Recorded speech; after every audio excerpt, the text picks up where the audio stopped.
వచ్చి reference. So ఈ week కూడా మార్కెట్ మొత్తం కొంచెం ట్రెండీగా ఉండొచ్చు. అంటే ట్రెండీ అనే కంటే కొంచెం వోలటైల్గా అనొచ్చు. సేమ్ ఇప్పుడు లాస్ట్ 2 days ఎలా అయితే ఉండేనో మార్కెట్ అలా కొంచెం సైడ్ వేస్ కాకుండా అట్లా అని కంప్లీట్ వన్ సెట్ ట్రెండ్ అని కాకుండా వోలటైల్గా అయితే ఉండే అవకాశం ఉంటుంది ఈ వీక్ మొత్తము. కాకపోతే ఇక్కడ కింద ఒక డిమాండ్ ఉంది. మరీ స్ట్రాంగ్ డిమాండ్ అంటే స్ట్రాంగ్ కాదు, సప్లై అయితే స్ట్రాంగే, డిమాండ్ కాదు. సో ఇప్పుడు ప్రైస్ అయితే కింద ఉంది, 56,712 దగ్గర. సో దీని కింద డిమాండ్ అనేది ఉంది. ఈ ఏరియాలో వచ్చినాక ఇట్లా రిజెక్షన్ వస్తుంటుందిగా, ఇలాంటి రిజెక్షన్ వచ్చినప్పుడే నేను జనరల్గా ప్లాన్ చేస్తుంటా. అండ్ సప్లై ఏదైతే ఉందో ఈ సప్లై దగ్గరకు వచ్చినాక కూడా ప్రైస్ రిజెక్షన్స్ వస్తే జనరల్గా ప్లాన్ చేస్తుంటాం. బట్ ఇప్పుడున్న ప్రైస్కి సప్లై చాలా దూరం ఉంది కాబట్టి డిమాండ్ దగ్గర ఉంది కాబట్టి నేను ఫోకస్ చేసేది డిమాండ్. ఈ డిమాండ్ ఒకవేళ ఫెయిల్ అయితే, జనరల్గా డిమాండ్ సప్లైలు ఫెయిల్ అవుతుంటాయి. బట్ ఎందుకు ఫెయిల్ అవ్వడం అంటే ఇది చాలా స్ట్రాంగ్ డిమాండ్ ఏం కాదు, కింద ఉంది అసలైంది. ఇది 55,917 55,779 దగ్గర ఉంది. సో ఈ వీక్ ఇక్కడికి వస్తుందని నేను జస్ట్ అనుకుంటున్నా. రావచ్చు రాకపోవచ్చు, అది నాకు కూడా తెలియదు. బట్ వీడికి వస్తే నేను ఇక్కడ మంచి పొజిషనల్ ప్లానింగ్ అయితే చేసుకుంటా. ఈ ఏరియాలో చిన్న ప్రాపర్ రిస్క్ మేనేజ్మెంట్ చేసుకొని, ఓకే, ఇక్కడ ఒక రిస్క్ మాత్రమే చేస్తా. ఒక సింగిల్ రిస్క్ అంటే ఒక ట్రేడ్ రిస్క్ మాత్రమే ఉంటుంది. అది ఫెయిల్ అయినా ఏమైనా కూడా హాఫ్ క్వాంటిటీ తోటి ప్లాన్ చేసుకుంటా. ఈ ఏరియాలో 56,558 56,409 దగ్గర ఇంకా వేరే ఆప్షన్ లేదు నాకు. ఇది ఫెయిల్ అవుతుందని తెలిసి కూడా నేను ప్లాన్ చేస్తా. ఎందుకంటే ఒకవేళ ఫెయిల్ కాకుండా ప్రైస్ ట్రిగ్గర్ అయ్యి ఏదైతే రిజెక్షన్ వస్తే నేను ప్లాన్ చేస్తానో ఆ రిజెక్షన్ ద్వారా నాకు చాలా పెద్ద మూమెంటం వచ్చిందనుకో చాలు. ఇప్పుడు అవకాశం రావడమే గొప్ప విషయం. ఏరియాలు అనేది ఫైండ్ అవుట్ చేయడం ఇంపార్టెంట్. ఇప్పుడు ఇక్కడ ఎలాంటి ఏరియా అనేది లేదు. ఇక్కడికి వెళ్ళి మార్కెట్ చాలా రోజులుగా రిజెక్ట్ అయ్యి ఫాల్ అయింది కాబట్టి ఇది ఒక సప్లై అయిపోయింది. ఇప్పుడు ప్రైస్ కిందికి రాగానే ఇక్కడ ట్రాప్ అవుతారు చాలామంది. ఎట్లా అంటే ప్రైస్ కిందికి రాగానే వెంటనే దీని కిందికి పోగానే సెల్లర్గా మారిపోతారు అందరు. ఎందుకంటే ఇది బ్రేక్అవుట్ ట్రేడింగ్ అని చెప్పి బ్రేక్అవుట్లోనే మ్యాక్సిమం లాస్ అవుతుంటారు అందరూ బ్రేక్అవుట్ ట్రేడింగ్లలో. బట్ ఇక్కడ బ్రేక్అవుట్ కాగానే ఆటోమేటిక్గా ఇక్కడ బయర్స్ ఎవరైతే ఉంటారో పెండింగ్ ఏరియాస్ ఉంటాయి ఇక్కడ ఏరియాలో, ఇక్కడ నుండి రిజెక్ట్ అయిపోయి ప్రైస్ పైకి పోతుంటుంది. మీరు అబ్జర్వ్ చేయండి, జస్ట్ చెక్ చేయండి, మీకంటూ ఒక క్లారిటీ వస్తుంది ఎట్లా ట్రాప్ అవుతుంది ఏం లేదనేది. సో టెలిగ్రామ్ లింక్ అడుగుతున్నారు చాలామంది. లింక్ ఇండివిజువల్కి ఒక్కొక్కరికి పంపించలేం కదా. లింక్ వీడియో డిస్క్రిప్షన్లో ఉంటుంది. ఎవరైతే కొత్త వాళ్ళు ఉంటారో వీడియో చూస్తున్న వాళ్ళు టెలిగ్రామ్ గ్రూప్ జాయిన్ అవ్వాలి అంటే ఆ లింక్ వీడియో డిస్క్రిప్షన్లో ఉన్న లింక్ క్లిక్ చేసి డైరెక్ట్ జాయిన్ అయిపోవచ్చు. ఎలాంటి పెయిడ్ కోర్సెస్ పెయిడ్ సర్వీసెస్ లేవు, ఆ విషయంలో టెన్షన్ పడకూరి, ఓకేనా. మళ్ళీ సెర్చ్ చేసి జాయిన్ అవుతుంటారు చాలామంది మిస్టర్ ట్రేడర్ అని. అట్లా సెర్చ్ చేస్తే చాలా ఫేక్ ఛానల్స్ వస్తాయి, వాటి నుండి కొంచెం జాగ్రత్త ఉండండి. ఓకే, నిఫ్టీలో ఒక సప్లై పెట్టిన. ఈ సప్లై చాలా ఇంపార్టెంట్. ఈ సప్లై కింద ఎక్కడ కూడా ప్రైస్ ఓపెన్ అయినా కూడా ఈ సప్లైని బేస్ చేసుకొని నేను కొంచెం బేరిష్గా ఉంటాను. ఎక్కడి వరకు అంటే ఈ వీక్లో అయితే నా బేరిష్ మూమెంటం 24,943 వరకే నేను కొంచెం బేరిష్కుంటా. ఇక్కడ ఒక డిమాండ్ ఉంది కాబట్టి ఈ డిమాండ్ దగ్గర మంచి పొజిషనల్ ప్లానింగ్ అయితే ఉంటుంది. నేను బుల్లిష్ సైడ్, ఓకే. బట్ రేపు ఒక్కరోజే వచ్చేస్తుంది, ఆడికి అంటలేను. బట్ చాలా దూరం ఉంది, అది ఫైన్. ఒకవేళ ఇది ఈ సప్లై కింద ఓపెన్ కాకుండా సప్లై మీద ఓపెన్ అయితే ఈ సప్లై ఏమైపోతుంది, డిమాండ్.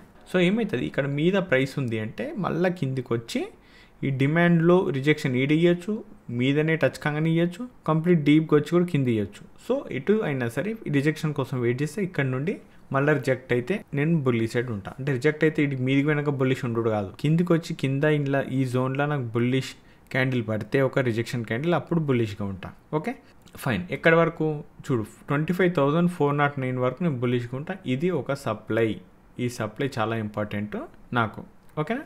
ఇది అసలైందనమాట.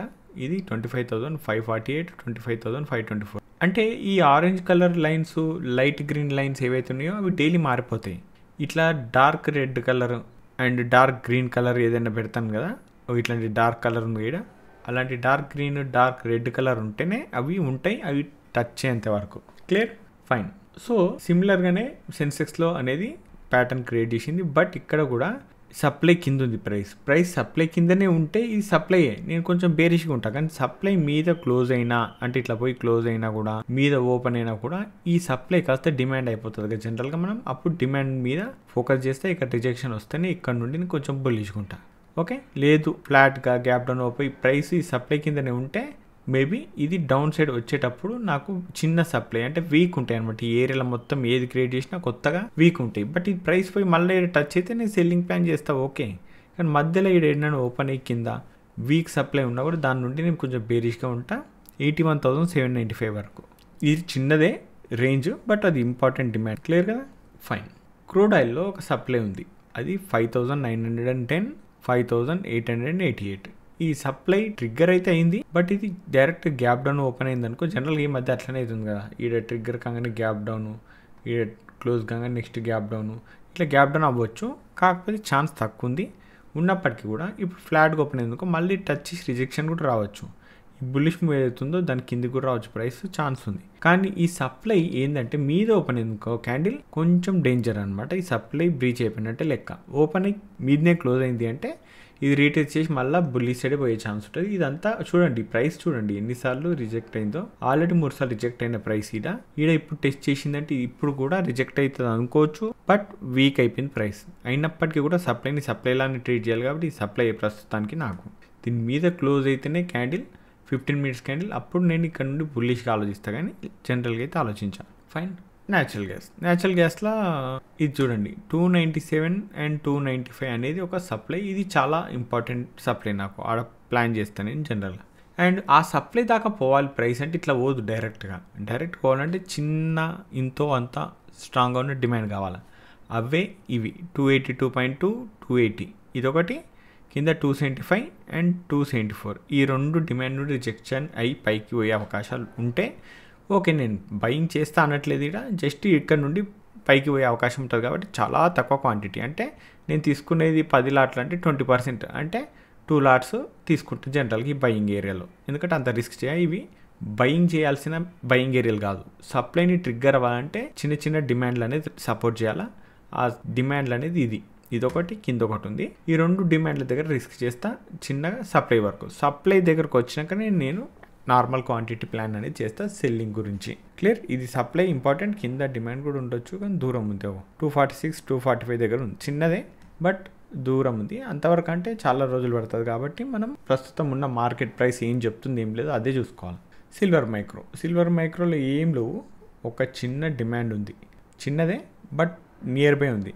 ఇప్పుడు ప్రైస్ ఎక్కడ ఓపెన్ అయినా ఏమైనా ప్రైస్ డిమాండ్ మీదకి వస్తేనే 1,12,230 to 1,12,050 ఈ రేంజ్కి టచ్ అయితే ఈడ చిన్న ప్రాపర్ రిస్క్ చేస్తా. మేబీ బౌన్స్ అయ్యే ఛాన్స్ ఉంది, ఫెయిల్ అయ్యే ఛాన్స్ కూడా ఉంటుంది. కాబట్టి ప్రాపర్ రిస్క్ మేనేజ్మెంట్ అనేది మెయింటైన్ చేయడం అనేది ఇంపార్టెంట్. క్లియర్ కదా? ఫైన్. మీరు మార్కెట్లో చాలా థియరీస్ అనేది విని ఉంటారు. ఓకే, ఆ థియరీ, ఈ థియరీ, అది ఇది అని చాలా వరకు క్లాసికల్ ప్యాటర్న్స్ నుండి ఇప్పటి వరకు. సో ఈ థియరీస్ ఏవైతే ఉంటాయో చాలా బుక్స్లలో చాలా పెద్ద పెద్ద మనుషులు అందరు రాసినవి, డిజైన్ చేసినవి ఉన్నాయి కదా. వాటిలో మీరు ఏది ఎక్కువ పవర్ఫుల్ అనే విషయం చెప్పండి. అంటే మార్కెట్లో చాలామంది అనుకుంటారు ఒకళ్ళు న్యూస్ వల్లనే మార్కెట్ రన్ అవుతుందని, ఒకళ్ళేమో రిటైలర్స్ వల్ల రన్ అవుతుందని, ఒకళ్ళేమో పెద్ద పెద్ద కంపెనీస్ వల్ల రన్ అవుతుందని, ఇంకొకొందరేమో లేదు ఈ థియరీ వల్ల రన్ అవుతుందని, ఇంకొకొందరేమో హైలు లోల వల్ల రన్ అవుతుందని, ఇంకొందరేమో ఇండికేటర్ల వల్ల రన్ అవుతుందని రకరకాలుగా మాట్లాడుకుంటుంటారు, చెప్తారు కూడా చాలామంది. సో అది చెప్పేటప్పుడు పక్కన పడేస్తే మీరు చాలా రకాల థియరీస్ ఉంటాయి, చాలా రకాల కాన్సెప్ట్స్ ఉంటాయి మార్కెట్లో. ఓకే, కాన్సెప్ట్స్ గురించి కాదు కానీ ఏవైతే థియరీస్ ఉంటాయో అవి ఇన్వెస్ట్మెంట్ కోసమే ఉంటాయి మ్యాక్సిమం. ఇంటర్డే కోసం ఎలాంటి థియరీలు ఎలాంటి కాన్సెప్ట్లు ఉండవు. బలవంతంగా ఏవో ఒకటి తెచ్చి రుద్దుతారు తప్ప ఏముండవు. కానీ ఈ థియరీస్లో మీరు దేన్ని పవర్ఫుల్ అనుకుంటున్నారో, ఒకవేళ పవర్ఫుల్ కాకపోతే ఇది పవర్ఫుల్ కాదని చెప్పండి. క్లియర్? ఫైన్.